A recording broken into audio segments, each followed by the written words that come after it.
আমি রিয়া আর তোমরা দেখছো রিয়াস ব্লগ। তো কেমন আছো সবাই? আশা করছি সবাই খুব ভালো আছো। তো আমি আগের একটি ভিডিওতে বলেছিলাম আমি খুব তাড়াতাড়ি আবার ভিডিও নিয়ে আসবো, কারণ আমি ভিডিও করা বন্ধ করে দিয়েছিলাম। আর তারপর আমি জানতে পারি আমার ভিডিও তোমাদের কতটা ভালো লাগে।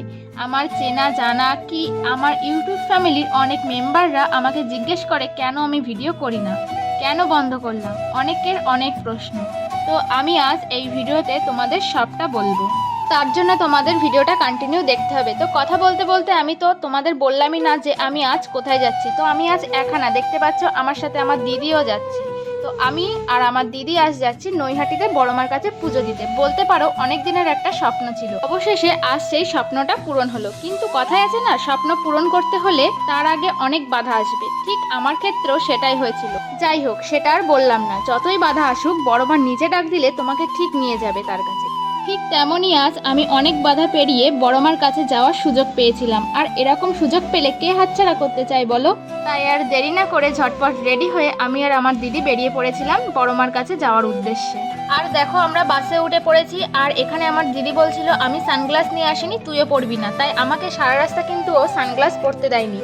তারপর ও একটা মুন গ্লাস কিনলো, দেন আমাকে পড়তে দিয়েছিল। এরকম দিদি কার কার আছে আমাকে একটু কমেন্টে জানিও তো। আমি এখানে ওকে বলছিলাম যে কতক্ষণ লাগবে যেতে, কারণ ও আগেও গেছিল। তো ও ফার্স্টে দুটো আঙুল দেখালো। আমি ভাবলাম হয়তো 2 ঘন্টা লাগবে। তারপরে আমি বললাম যে 2 ঘন্টা লাগবে, তা ও বলছে না, ওটা আমি পোজ দিচ্ছিলাম। তাহলে বোঝো কাণ্ড। তো তোমরা কিছু সিনেমাটিক শট দেখে নাও।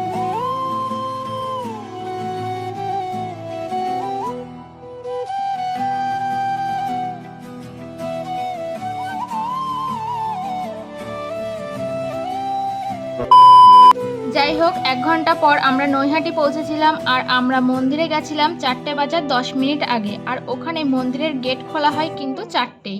যারা জানো না তাদের উদ্দেশ্যে জানিয়ে দিলাম। সো মন্দিরের পাশ দিয়ে তোমরা এরকম অনেক ডালার দোকান দেখতে পাবে। তো আমরা এখান থেকে দুটো ডালা নিয়েছিলাম। আর এই ডালাগুলো আমাদের থেকে নিয়েছিল 100 টাকা করে। দেন ডালা নিয়ে আমরা লাইনে দাঁড়িয়ে পড়েছিলাম। আর আমরা যাওয়ার পরপরই মন্দিরের গেট খুলে দিয়েছি। আর বেশি ভিড়ও ছিল না, আবার একেবারে ভিড় ছিল না বললেও ভুল হবে। ভিড় ছিল, কিন্তু লাইনটা বেশ তাড়াতাড়ি এগিয়ে যাচ্ছিল। মায়ের ইচ্ছায় আমরা বেশ ভালোভাবে পুজো দিতে পেরেছিলাম। আর তোমাদের কি বলবো, আমি সামনে থেকে কোনোদিনও বড় মাকে দেখিনি। যা দেখেছি ফোনে, ফটোতে বা ভিডিওতে। বাট সিরিয়াসলি বলছি, মাকে সামনে থেকে দেখলে না তোমাদের মনেই হবে না যে কোথায় কি হচ্ছে না হচ্ছে। মায়ের মুখটা যে এতটা মায়ায় ভরা তোমাদের আমি বলেও বোঝাতে পারবো না। তো যাই হোক, এখন আমরা যাচ্ছি গঙ্গার দিকে। আর দিদি একটু গঙ্গার জলও নেবে বলল। আর কি বলবো গাইস, পড়ন্ত বিকেলের এরকম একটা সময়ে আমার দেখা ফার্স্ট গঙ্গা এতটা সুন্দর লাগছিল আমি তোমাদের বলেও বোঝাতে পারবো না। আর তোমরা কে কোথা থেকে ভিডিওটি দেখছো সেটা অবশ্যই কমেন্টে জানিও, যাতে নেক্সট ভিডিওতে আমি তোমাদের নামগুলো নিতে পারি।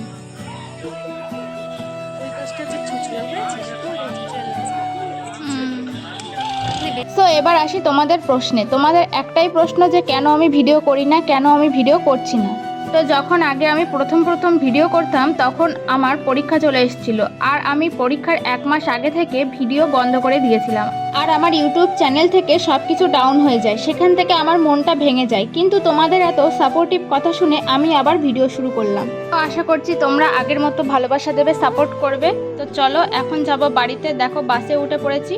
তো আজকের ভিডিওটা এই পর্যন্ত। ভালো লাগলে একটা লাইক, কমেন্ট, একটা শেয়ার করে দিও। আর চ্যানেলটি সাবস্ক্রাইব করতে একদমই ভুলো না। তো চলো দেখা হবে নেক্সট ব্লগে। ততক্ষণের জন্য টাটা।